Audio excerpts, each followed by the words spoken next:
வணக்கம் மக்களே, நாம இந்த ஆரோக்கியமான பதிவில் முருங்கை காயில் நிறைந்துள்ள மருத்துவ நன்மைகளை பற்றி நம்ம விளக்கமாக பார்க்க போகிறோம். முருங்கைக்காய் மட்டும் கிடையாதுங்க, அதனுடைய இலைகளும், அதாவது முருங்கை கீரையும் மருத்துவ குணங்கள் வாய்ந்தது தான்.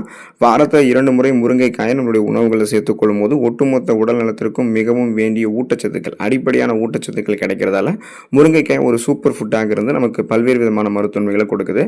ஸோ முருங்கைக்காய் எடுத்துக்கொள்ளும் போது கிடைக்கக்கூடிய ஊட்டச்சத்துக்கள் என்னென்ன, அதன் மூலமாக நமக்கு கிடைக்கக்கூடிய மருத்துவ நன்மைகள் என்னென்ன அப்படின்றத விளக்கமாக பார்ப்போம். அதை பற்றி பார்க்குறதுக்கு முன்னாடி இந்த வீடியோவுக்கு மட்டும் ஒரு லைக்கு கொடுத்துட்டு அந்த தகவல் உங்களுக்கு தெரிஞ்சவங்களுக்கும் ஷேர் பண்ணிவிடுங்க.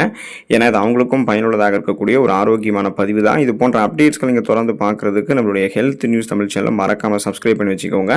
பக்கத்தில் இருக்கக்கூடிய பெல் பட்டனையும் கிளிக் பண்ணி ஆல் அப்படின்ற ஆப்ஷனையும் செட் பண்ணி வச்சுக்கிட்டீங்க அப்படின்னா நாங்கள் போடக்கூடிய எல்லா அப்டேட்ஸும் உங்களுக்கு நோட்டிஃபிகேஷன் அடிக்கடி வந்து சேரும். சரி வாங்க மக்களே, இப்போ வீடியோக்குள்ளே போயிடலாம்.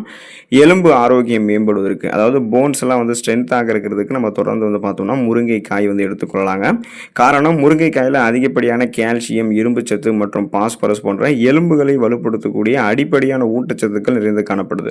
ஸோ இது எல்லாமே எலும்புகளை வலிமையாக்க உதவக்கூடிய ஊட்டச்சத்துக்கள். குறிப்பாக வயசானதுக்கு அப்புறம் வரக்கூடிய அந்த எலும்பு தேய்மானம், ஆஸ்டியோபோரோசிஸ் அப்படின்னு சொல்லுவோம், இந்த மாதிரி பிரச்சனைகளை தடுக்கிறதுக்கு சிறந்த உணவாக நமக்கு வந்து பார்த்தீங்கன்னா நம்ம எடுத்துக்கொள்ளக்கூடிய இந்த முருங்கைக்காய் இருக்குது. அதே போல் மூட்டு வலியுமே நமக்கு வந்து குணப்படுத்தி மீண்டும் வராமல் தடுக்கிறதுக்குமே முருங்கைக்காய் உதவிகரமாக இருக்கும். ஸோ ஒரு நம்ம 30, 40, 50, 60 வயதுகளுமே முருங்கைக்காய் தொடர்ந்து எடுத்துக்கிறோம் அப்படின்னா அந்த வயதிலுமே நம்மளுடைய எலும்புகளை வந்து நம்ம பலப்படுத்திக் கொள்ளலாம். ஸ்ட்ராங்கான ஒரு எலும்பு அமைப்பு நமக்கு கிடைக்கும். பேலன்ஸ் தடுமாறாமல் நம்ம வந்து ஸ்ட்ரென்த்தாக நடக்க ஆரம்பிப்போம், நிற்போம், எல்லா வேலைகளுமே செய்வோம். எலும்புகள் நமக்கு வந்து உறுதியாக தான் இருக்கும். நம்ம கீழே விழுந்துட்டா கூட நமக்கு எலும்புக்கு வந்து பார்த்தீங்கன்னா எந்த விதமான அடியும் படாது.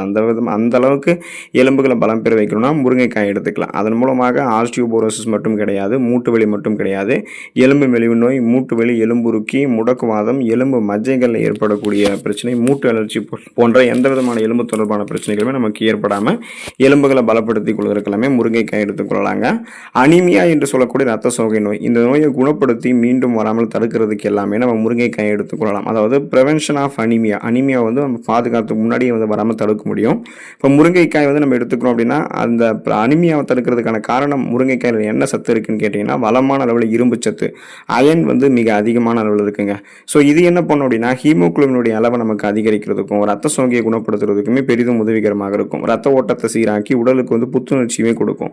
இப்போ நமக்கு வந்து இரும்புச்சத்து குறைஞ்சதுன்னா ரத்த சிகப்பணுக்கள் குறையும். ரத்த சிகப்பணுக்கள் குறையும் போது அதில் இருக்கக்கூடிய ரத்த புரதமான ஹீமோகுளோபினுடைய எண்ணிக்கையும் குறையும்.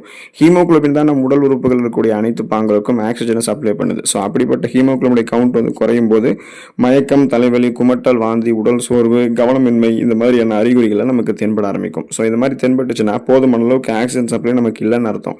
அந்த மாதிரிலாம் இல்லாமல் நமக்கு ரத்த ஓட்டம் சீரான அளவில் கிடைக்கிறதுக்கு, ஆக்சிஜன் சப்ளை சீரான அளவில் கிடைக்கிறதுக்கு இரும்புச்சத்தை பெறணும்னா முருங்கைக்காயை பெற்றுக்கொண்டு ரத்த சோகையை குணப்படுத்தி மீண்டும் வராமல் தடுத்துக் கொள்ளலாம்.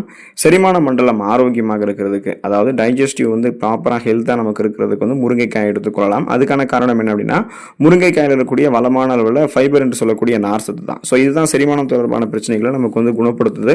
செரிமானம் தொடர்பான பிரச்சனைகள் ஏற்படாத வண்ணம் நம்முடைய செரிமான மண்டலத்தை பாதுகாக்குது. குறிப்பாக நமக்கு செரிமானம் தொடர்பான பிரச்சனைகள்லாம் ஏற்படும் பார்த்தீங்களா, அதிகமாக இந்த சீரற்ற குடல் இயக்கம், கடுமையான மலச்சிக்கல்லாம் ஏற்படும். இதெல்லாம் நமக்கு வந்து தடுக்கக்கூடியது முருங்கைக்காய். இது வந்து குடல் இயக்கத்தை முருங்கைக்காயில் இருக்கக்கூடிய அந்த நார்சத்து நமக்கு வந்து சீராக்கி செரிமான பாதையை எப்போதுமே சுத்தமாக வைத்திருக்கிறதுக்கு ஹெல்ப் பண்ணும். மேலும் அல்சர் அப்படின்னு சொல்லக்கூடிய இந்த வயிற்று புண்கள், அப்புறம் அஜீரண கோளாறுகள், இந்த அசிடிட்டின்னு சொல்லுவோம். ஸோ இது எல்லாத்தையுமே நமக்கு வந்து குறைக்கிறதுக்கு உதவிகரமாக இருக்கும்.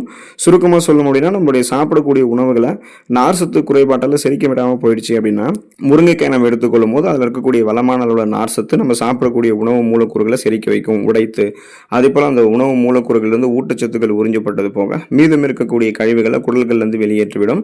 நமக்கு எந்த விதமான செரிமானம் தொடர்பான பிரச்சனைகளும் இல்லாமல் ஒட்டுமொத்த செரிமான மண்டலத்தை பாதுகாத்துக் கொள்ளக்கூடியது முருங்கைக்காய்ங்க. நோய் எதிர்ப்பு சக்தி திறன் பெறுவதற்கு முருங்கைக்காய் எடுத்துக்கொள்ளலாம். அதாவது ஒரு சிறந்த இம்யூனிட்டி பூஸ்டராக நமக்கு முருங்கைக்காய் வந்து செயல்படும். காரணம், முருங்கைக்காயில் இருக்கக்கூடிய விட்டமின் சி என்று சொல்லக்கூடிய உயிர் சத்து மற்றும் ஆன்டி ஆக்சிடென்ட்கள், இது வந்து உடலினுடைய நோய் எதிர்ப்பு மண்டலத்தை நமக்கு வலுப்படுத்துங்க. இதன் மூலமாக பார்த்தீங்கன்னா நம்மளுடைய அந்த இம்யூன் பவர் இன்க்ரீஸ் ஆகும். அந்த நோய் எதிர்ப்பு சக்தி திறன் அதிகரிக்கப்படும் பொழுது நமக்கு இருக்கக்கூடிய சாதாரணமான நோய்களான சளி, காய்ச்சல், இருமல், தலைவலி, இந்த மாதிரி பிரச்சனைகளை நமக்கு குணப்படுத்தப்படும். சீசனலாக புதுசாக அட்டாக் ஆகக்கூடிய பாக்டீரியா, வைரஸ் போன்ற பருவகால தொற்று வியாதிகளுமே நம்ம வராமல் தடுத்துக் கொள்ளலாம். அதனால பார்த்தீங்கன்னா எந்த நோயுமே நமக்கு வந்து இருக்காது. நம்மளுடைய உடலை பாதுகாத்துக் கொள்வதற்கு நம்மளால முடியும். நம்மளுடைய ரத்தத்தில் இருக்கக்கூடிய சர்க்கரை நோய்களை கட்டுப்படுத்துறதுக்கு, பிளட் சுகர் லெவலை கண்ட்ரோல் பண்ணுறதுக்கு முருங்கைக்காய் நம்ம எடுத்துக்கொள்ளலாம். அதுக்கு காரணம் என்ன அப்படின்னா முருங்கைக்காயில் வளமான நார்சத்து இருக்கு, ஆன்டி ஆக்சிடென்ட்கள் இருக்கு. ஸோ முருங்கைக்காய் வந்து ரத்தத்தில் இருக்கக்கூடிய சர்க்கரை நோய்களை நிலைநிறுத்த உதவிகரமாக இருக்கும் அப்படின்றத பல ஆய்வுகளை தெரியப்படுத்திருக்காங்க. இது எப்படி நமக்கு வந்து அந்த ரத்தத்தில் இருக்கக்கூடிய சர்க்கரை நோய்களை கட்டுப்படுத்தும் பார்த்தோம் அப்படின்னா முருங்கைக்காய் வந்து இன்சுலினுடைய செயல்பாட்டை மேம்படுத்தி நீரிழிவு நோயாளிகளுக்கு ஒரு சிறந்த உணவு தேர்வாக அமையுதுங்க. ஸோ இது வந்து ஹை பிளட் சுகர் லெவலை கண்ட்ரோல் பண்ணி நாளடைவில் அந்த சுகர் ப்ராப்ளத்திலிருந்து உங்களை விடுபட வச்சிரும். முருங்கைக்காயை தொடர்ந்து உங்களுடைய உணவுகளை சேர்த்துக்கோங்க. அதில் இருக்கக்கூடிய அடிப்படையான ஊட்டச்சத்துக்களை பெற்று உடலை பராமரித்துக் கொள்ளுங்கள். அடுத்த ஆரோக்கியமான பதிவில் மறக்காமல் சந்திப்போம். நன்றி மக்களே.